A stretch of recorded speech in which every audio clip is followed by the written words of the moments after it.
When thinking about the word treasury, the first thing that comes to mind is treasure, which is something of value. So the treasury is a place where these things of value are stored. In this video, the main treasury that will be explored is the Athenian treasury.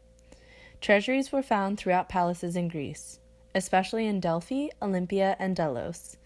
The main purpose of these treasury houses were to hold important and expensive dedications for a relationship with the gods. There were dozens of treasuries in these areas, one of them being the Athenian treasury. The architecture of this building was very unique, and it stood apart from other buildings.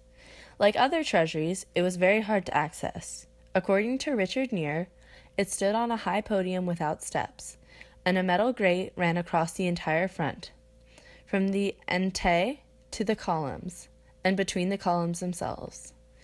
3 retaining walls backed into the hillside, immediately above the temple terrace, with the temple itself looming over all. These images show how much of the Athenian treasury still stands today, so you can only imagine how amazing the architecture must have been and how beautiful the building must have been when it was first built. According to Ralph von den Hof, the Athenian treasury was the first building dedicated by the Athenians in a Panhellenic sanctuary. It was the first building dedicated abroad by the Athenians after the end of the Pisistrid tyranny and after the Clitensis reform. It was hard for scholars to determine exactly when the treasury was built, but according to the archaic style of the treasury sculpture, the time it opened was between 510 and 480.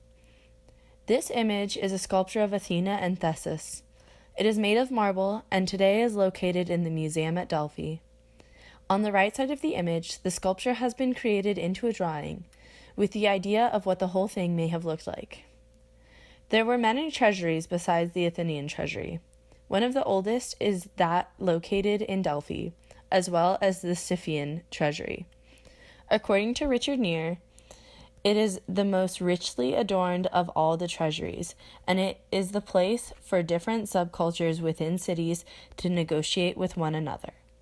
This treasury, unlike the Athenian treasury, did not remain intact in its original place. With archaeological findings, scholars have determined that this is what the treasury looked like.